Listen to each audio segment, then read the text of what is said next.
اعوذ باللہ من الشیطان الرجیم، بسم اللہ الرحمن الرحیم۔ السلام علیکم ناظرین، بے باک کے ساتھ میں ہوں چودھری شہباز رائن۔ ناظرین، بات کریں گے ایجوکیشن کی۔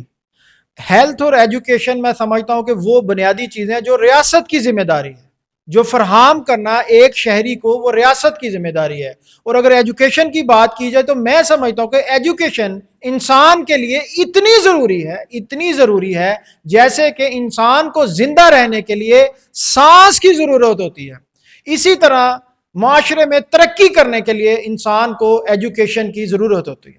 اور وہی ایجوکیشن پاکستان میں نایاب سے نایاب ہوتی جا رہی ہے۔ اور اگر بات کی جائے مافیا کی، مبینہ طور پر اگر میں کہوں کہ ہر شعبے میں، ہر فیلڈ میں اگر بات کی جائے ایجوکیشن کی، اگر بات کی جائے ہیلتھ کی یا کسی بھی ادارے کی، تو وہاں پر آپ کو مافیا کا راج نظر آئے گا۔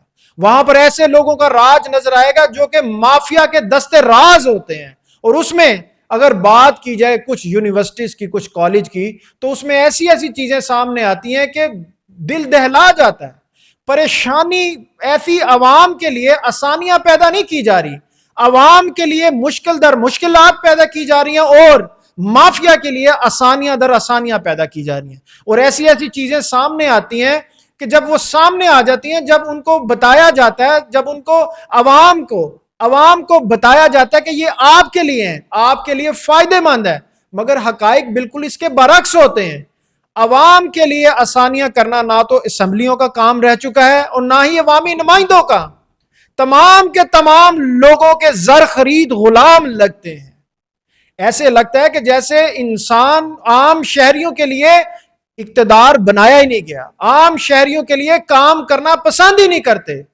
ناظرین، ایک ایسا قانون جو اسمبلی میں لایا گیا اور اس کو پاس کروایا گیا، وہ آج ہم آپ سے شیئر کرنا چاہتے ہیں، کیونکہ ایجوکیشن بھی اسی طرح ضروری ہے جس طرح انسان کے لیے زندہ رہنے کے لیے سانس، معاشرے میں آگے بڑھنے کے لیے، ترقی کرنے کے لیے اسی طرح ہی ایجوکیشن ضروری ہے۔ آج ہم بات کریں گے کہ ایسے معاملے پہ جو کہ بظاہر صرف ایک یونیورسٹی کے قانون کی ترمیم لگتا ہے، مگر ایسا ہے نہیں ہے، لیکن اس کے اثرات اربوں روپے کے مالی معاملات، تعلیمی خود مختاری اور عوامی مفادات تک جا سکتے ہیں۔ تو کہاں پر ہیں ہمارے قانون بنانے والے ادارے، کہاں پر ہیں ہماری اسمبلیاں، اور کہاں پر ہیں ہمارے عوامی نمائندے؟ ترمیمی بل 2026 پیش کیا گیا، BNU پنجاب اسمبلی میں، Beaconhouse National University Lahore پیش کیا گیا۔ دستاویزات کے مطابق اس بل کے ذریعے یونیورسٹی کے اختیارات، انتظامی ڈھانچے اور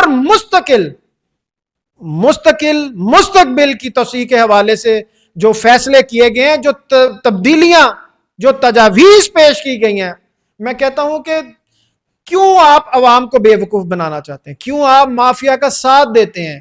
اگر آپ کہیں کہ یہ کوئی ظلم اور زیادتی کر رہا ہے، اس میں اگر میں اس کا ساتھ دوں تو میں اس میں ملوث پایا جاؤں گا، چاہے میں اس کا بینیفٹ لوں یا نہ لوں، میں اس میں ملوث پایا جاؤں گا، اپنی نااہلی کی وجہ سے، اپنی ناسمجھی کی وجہ سے، یا پھر اپنے مالی مفاد کی وجہ سے میں اس کا ملوث پایا جاؤں گا اس چیز کے اندر۔ اب سوال یہ ہے کہ آخر میں ترمیم کی ضرورت پیش کیوں آئی؟ آخر اس بل میں ترمیم کی ضرورت پیش کیوں آئی؟ اگر یہ پہلے ہی اس کو جانچ پڑتال کرنے کے بعد پیش کیا جاتا، اس کو اپروو منظور کروایا جاتا، تو پھر اس میں ترمیم کی ضرورت ہی نہ پڑتی آپ کو۔ بل کے مطابق یونیورسٹی کی نان پرافٹ ادارے کے طور پر مزید واضح قانونی حیثیت دی جا رہی ہے۔ نان پرافٹ، اب آپ بیکن ہاؤس بار بار میں نام لینا مناسب بھی نہیں ہے، نان پرافٹ آپ سمجھ سکتے ہیں، اس کا فیصلہ آپ نے کرنا ہے، اداروں نے کرنا ہے کہ یہ نان پرافٹ ہے کہ پروفیٹیبل ہے۔ نئے شعبے کھولنے، نئے تعلیمی پروگرام متعارف کروانے، قومی اور بین الاقوامی ادارے کے ساتھ اشتراک بڑھانے اور مستقبل میں سب کیمپ قائم کرنے کی راہ ہموار کی جا رہی ہے۔ لیکن یہاں چند سوالات جنم لیتے ہیں، چند باتیں سامنے آتی ہیں، چند چیزیں جو پوچھنے کا رائٹ رکھتی ہے عوام، اداروں سے بھی، جو ہمارے اسمبلی ممبران ہیں ان سے بھی۔ اگر یہ محض تعلیمی بہتری کے لیے ہے تو کمیٹی اجلاس میں بعض اراکین ممبران نے اس پہ تحفظات کیوں اٹھائے، اس پہ سوالات کیوں اٹھائے، اور آپ نے پھر اس پہ ایکسیپٹ کیوں کیا؟ اگر سب کچھ شفاف ہے تو اس بل پر اتنی خاموشی کیوں رہی؟ آج سے پہلے اس بل پر بات کیوں نہیں کی گئی کہ آپ کے اپوزیشن کی بات کیجئے، اور آپ کے اپنے بھی ممبران اسمبلی جو ہیں وہ اس پہ تحفظات کیوں کر رہے ہیں؟ اور سب سے اہم سوال کیا، اس ترمیم کے بعد یونیورسٹی کی مالی سرگرمیوں، جائیدادوں، فیسوں اور توسیع منصوبوں کی نگرانی پہلے سے زیادہ مضبوط ہوگی یا کمزور ہو جائے گی یا ہوگی نہیں؟ یہ سوالات ہیں جس کے جواب آپ نے لوگوں نے دینے ہیں۔ پاکستان میں اعلیٰ تعلیم پہلے ہی ایک منافع بخش شعبے کی شکل اختیار کر چکی ہے۔ ایک ایجوکیشن جو ہے ایک منافع بخش بزنس، کاروبار بن چکا ہے۔ لوگ اسے پاکستانی شہریوں کے لیے شعور نہیں، پاکستان کی معیشت کے لیے ایک بہترین کارواں نہیں، لوگوں کو شعور نہیں دیتے، لوگوں کو تعلیم نہیں دیتے، بڑوں سے اخلاقیات، چھوٹوں سے پیار، محبت، شفقت، کوئی چیز نہیں ہے، صرف منافع بخش کاروبار۔ میں سمجھتا ہوں کہ اس ٹائم اگر پاکستان میں کوئی منافع بخش کاروبار ہے تو وہ ایجوکیشن رہ چکا ہے۔ والدین لاکھوں روپیہ فیس ادا کرتے ہیں، چاہے کمیٹیاں ڈال کے کریں، چاہے قرضے پکڑ کر کریں، چاہے اپنی کمپنی سے لون لے کر کریں، چاہے اپنی گاڑی بیچ کر کریں، اپنا گھر بیچ کر کریں، بچوں کو پڑھایا جاتا ہے، اچھے اچھے سکولز میں، کالج میں، یونیورسٹیز میں پڑھایا جاتا ہے۔ کیوں پڑھایا جاتا ہے؟ شعور کے لیے۔ تعلیم ہوگی تو شعور آئے گا، تعلیم ہوگی تو اچھا پاکستانی بن سکے گا، تعلیم ہوگی تو اچھا شہری بن سکے گا، تعلیم ہوگی تو کامیابی ہوگی، تعلیم ہوگی تو آپ آگے بڑھ سکتے ہیں۔ مگر جب پیسے سے خرید و فروخت شروع کی جائے تو پھر وہ تعلیم نہیں رہتی۔ طلبہ قرض لیتے ہیں اور ڈگریاں حاصل کرنے کے بعد بے روزگار در بدر کی ٹھوکریں کھاتے پھرتے ہیں۔ لاکھوں روپے کی ڈگری لینے کے بعد 30,000 کی تنخواہ نہیں ملتی۔ یہ وہ حقائق ہیں، یہ وہ حقیقت ہے جو آپ بھی مانیں گے۔ اور میں بھی یہ کہتا ہوں کہ اگر ڈگری پر لاکھوں لگائے جاتے ہیں تو ایسا کوئی کرائیٹیریا سیٹ کیا جائے، ایسا کوئی میکانزم بنایا جائے، کوئی ایسا سسٹم بنایا جائے کہ ڈگری لینے کے بعد ایٹومیٹکلی آپ کی کوئی جاب، کوئی آپ کے لیے آسانیاں، کوئی ریلیکسیشن پیدا ہو۔ والدین لاکھوں روپیہ خرچ کرتے ہیں، اپنا ٹائم خرچ کرتے ہیں، اسٹوڈنٹ کی زندگی خرچ ہوتی ہے۔ سب سے بڑی بات، سالوں سال ڈگری لینے پہ لگ جاتے ہیں اور اس کے بعد سالوں سال نوکری ڈھونڈنے پہ لگ جاتے ہیں، نوکری کی تلاش میں سالوں سال گزر جاتے ہیں۔ وہ پاکستان کے آنے والے مستقبل کی زندگی گزر جاتی ہے اس چیز میں۔ جب ایجوکیشن آپ کر رہے ہوتے ہیں، پڑھ رہے ہوتے ہیں، اسکول میں، کالج میں، یونیورسٹی کے بعد آپ کا ایک مائنڈ سیٹ ہوتا ہے کہ میں نے یہاں سے ڈگری حاصل کرنی ہے، اس کے بعد میں نے اپنے مستقبل کے لیے، اپنے والدین کے مستقبل کے لیے، اپنے چھوٹے بہن بھائیوں کے مستقبل کے لیے میں نے ترقی کرنی ہے، میں نے کامیابی حاصل کرنی ہے، میں نے آگے بڑھنا ہے۔ مگر ہوتا کیا ہے، آپ ڈگری ایسے ہاتھ میں پکڑتے ہیں اور اس کے بعد نوکری کی تلاش میں نکل پڑتے ہیں۔ پھر کہ کسی کو نوکری مل جاتی ہے، پھر نوکری کے لیے بھی دو چیزیں ضروری ہیں۔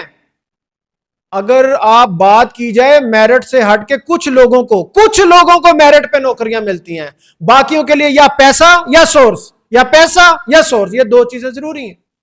نہیں تو لاکھوں روپے کی جو ڈگری ہے نا، ردی کے کاغذ سے بڑھ کر نہیں ہوتی۔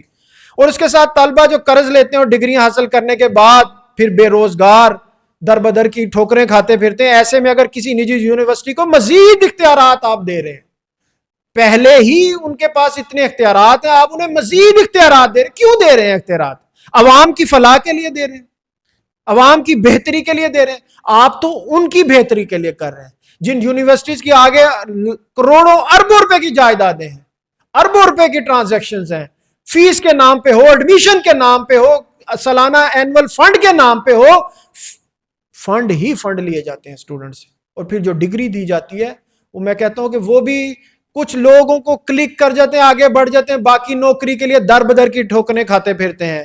انہیں بتایا جائے کہ اس کا براہ راست طلبہ کو کیا فائدہ ہوگا، وہاں پر پڑھنے والے طلبہ کو اس کا کیا فائدہ ہوگا، کیا فیس کم ہوگی، کیا اسکالرشپ بڑھائی جائیں گی، کیا نوکریوں کے لیے کوئی معاملات، کوئی میکانزم بڑھائے جائیں گے، کیا تحقیق اور تعلیم کا معیار بہتر ہوگا، یا پہلے کی طرح ہی نظام چلتا رہے گا؟ صرف اور صرف فرق ایک چیز کا آئے گا، اور وہ چیز یہ ہوگی کہ آپ ان کے اختیارات میں اضافہ کر دیں گے۔ پہلے ہی ان کے پاس اتنے سارے اختیارات ہیں، اسٹوڈنٹ کے پاس تو اختیارات ہوتے ہی نہیں ہیں۔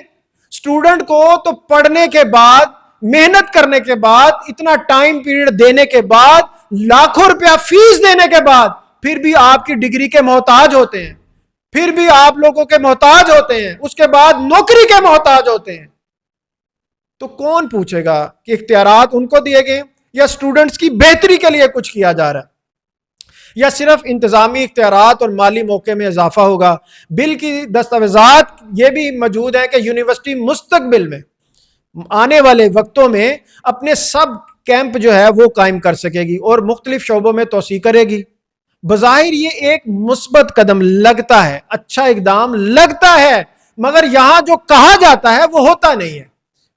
ہوتا وہی ہے جو آپ لوگوں کے اور اس ادارے کے مالی مفادات میں ہو، وہ ہوتا ہے طلبات کے اور عوام کے اور والدین کے حق میں کچھ بھی نہیں ہوتا۔ لیکن ماضی کا تجربہ بتاتا ہے کہ جب بھی تعلیم کا کاروبار ماڈل ایک نیا چلایا جاتا ہے، بتایا جاتا ہے، تو سب سے زیادہ بوجھ طلبہ اور والدین پر ڈالا جاتا ہے۔ یہ بتایا جائے کہ اس کا فائدہ طلبات کو ہوگا، والدین کو ہوگا، طلبہ کو ہوگا، یا مافیا کو ہوگا، یا ان اداروں کو ہوگا۔ یہاں پر یہ وضاحت بھی ضروری ہے کہ کس ادارے کو مجرم قرار دینا یا بدعنوانی کا الزام لگانا حقائق اور میں سمجھتا ہوں درست نہیں ہے۔ ہم الزام نہیں لگا رہے، ہم تو سوال کر رہے ہیں، ایک معصومانہ عاجزانہ سوال درخواست کر رہے ہیں۔ صرف اور صرف یہ بتایا جائے کہ عوام کو کیا فائدہ ہوگا، وہاں پہ پڑھنے والے اسٹوڈنٹس کو کیا فائدہ ہوگا، ان کے والدین جو بچوں کی پڑھائی کے لیے دن بدن ٹھوکریں کھاتے ہیں، محنت مزدوری کرتے ہیں۔ اگر بات کی جائے اسٹوڈنٹ صرف وہ نہیں ہوتے کہ جن کی بڑی بڑی فیکٹریاں، بڑے بڑے کاروبار، تاجر ہوتے ہیں، اسٹوڈنٹ ان کے بچے بھی پڑھتے ہیں جو ملازم پیشہ، جو تنخواہ دار طبقہ ہے، جو محنت مزدوری کرنے والے بچے ہیں۔ آپ نے دیکھا ہوگا، آئے دن آپ دیکھتے ہیں پاکستان میں الحمدللہ اتنا ٹیلنٹ ہے۔ کبھی آپ نے سنا ہوگا کہ یہ بچہ مزدور کرنے، ایک مزدور کے بچے نے سی ایس ایس کیا، ایک مزدور کے بچے نے میڈیکل کر کے ڈاکٹرز بن گئے، مزدور کے بچے نے، ان کے لیے کیا آسانی؟ صرف یہ جاننا چاہتے ہیں کہ ایک مزدور کے بچے کے لیے کیا آسانی ہے۔ صرف یہ نہ ہو کہ ایک سائٹ پہ چھوٹی سی شک ہو اور اس کے بھی پیرامیٹر جو ہیں اتنے مشکل ہو کہ وہ اس پہ کوئی امپلیمنٹ نہ کر سکے، کوئی اس پہ پورا ہی نہ اتر سکے، تو اس کا بھی کوئی فائدہ نہیں ہوتا۔ ہم صرف یہ پوچھ رہے ہیں کہ اس سب ترمیم سے فائدہ کس کو ہوگا، یہ ہمارا سوال ہے، کسی پہ تنقید نہیں ہے۔ تمام تعلیمی ادارے جو ہیں، اگر وہ، یہ تو ریاست کی ذمہ داری ہے، ایجوکیشن اور ہیلتھ ریاست کی اہم ترین ذمہ داریوں میں سے ہے۔ اگر یہی ذمہ داری پرائیویٹ جو ایجوکیشن سینٹر ہے وہ نبھا رہے ہیں تو ان کو ہم سلوٹ پیش کرتے ہیں، مگر ساتھ یہ بھی تو بتایا جائے کہ اپنے مفادات کی جنگ لڑ رہے ہیں یا عوام کے مفادات کی جنگ لڑ رہے ہیں آپ۔ یہ بھی بتایا جائے کہ طلبات کے لیے، طلبہ کے لیے، اسٹوڈنٹس کے لیے، والدین کے لیے کچھ آسانی ہوگی یا آپ کے اپنے لیے آسانیاں تلاش کی جا رہی ہیں۔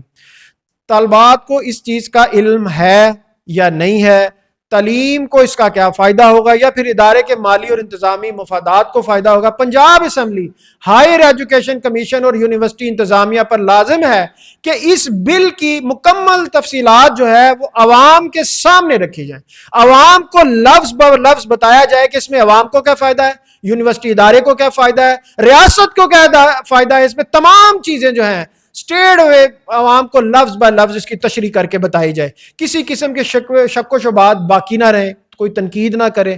آنے والے وقتوں میں آپ ابھی سے عوام کو اعتماد میں لے، عوام کو ہاؤ ناؤ بتائیں، چیزیں بتائیں، اس میں آپ کا یہ فائدہ ہے۔ ہم تو عوام کی فلاح کے لیے یہ کرنا چاہتے ہیں، نعرہ تو یہ لگایا جاتا ہے مگر پھر دیکھا یہ جاتا ہے کہ اپنے مالی مفادات کے لیے کیا گیا تھا۔ ہم یہ تاکہ بعد میں کوئی انگلی نہ اٹھا سکے، کوئی سوال نہ کر سکے، کوئی تنقید نہ کر سکے۔ آپ وقت سے پہلے ہی عوام کو آگاہ کریں، سب کچھ بتائیں، یہ عوام کا رائٹ ہے۔ اس کے بعد کیونکہ تعلیم ایک کاروبار نہیں، قوم کے مستقبل کی ضمانت ہے، پاکستان کے آنے والے مستقبل کی ضمانت ہے۔ تو اس کے ساتھ ناظرین یہ تھا ہمارا بیگ باغ کی ایک رپورٹ تھی جو کہ پنجاب اسمبلی کی اگر بات کی جائے تو اس میں یہ پیش کی گئی، پھر کچھ اراکین اسمبلی کی طرف اس پہ اعتراضات اٹھائے گئے۔ اب آپ کی کیا رائے ہے؟ کیا یہ ترمیم تعلیمی ترقی کی طرف ایک قدم ہے یا پھر اس کے پس منظر میں کوئی اور کہانی ہے؟ تو یہ تو ادارے بتا سکتے ہیں کہ اس کا مفاد کس کو ملے گا، اس کا بینیفیشری کون ہوگا۔ اس کے بینیفیشری جو وہاں کے اسٹوڈنٹس ہیں وہ ہوں گے یا وہ متعلقہ ادارہ ہوگا؟ یہ پنجاب اسمبلی کو بھی چاہیے کہ جن لوگوں نے، ہم ان کو بھی سلوٹ پیش کرتے ہیں کہ جن معزز ارکان اسمبلی نے اس پہ آواز اٹھائی اور اپنے تحفظات کا اظہار کیا، ہم بہت ساری چیزیں اس میں بتا سکتے ہیں، ایسی ایسی چیزیں بتا سکتے ہیں کہ وہ آپ حیران اور پریشان ہو جائیں گے، مگر بات پھر کہیں کی کہیں نکل جاتی ہے، کیونکہ آواز بند کرنے میں کے لیے پاکستان میں بہت سارے طریقے بن چکے ہیں کہ آپ کی آواز کو بند کر دیا جائے گا۔ آپ جن آنکھوں سے دیکھتے ہیں عوام کے لیے، وہ آنکھیں بند کر دی جائیں گی، آپ سوال نہیں کر سکتے تھے، آپ عوام کی بہتری کے لیے کچھ دیکھ نہیں سکتے، وہ خود دیکھ کے آگے اداروں کو دکھا نہیں سکتے آپ۔ تو ناظرین، یہ تھی وہ رپورٹ جو پنجاب اسمبلی میں پیش کی گئی، اور کچھ ارکان اسمبلی کے اس پہ تحفظات تھے، ہمیں بھی کچھ تحفظات ہیں جو ہم نے سوال کیے ہیں، اس کے جوابات دینے چاہیے جو یہ متعلقہ ادارہ ہے اس کو بھی، اور جو وہاں پر پنجاب اسمبلی کے فورم پہ بات کی جا رہی ہے وہاں پر بھی اس کے جوابات ملیں گے۔ مجھے اور میری وباق ٹیم کو اجازت دیجیے، اللہ حافظ۔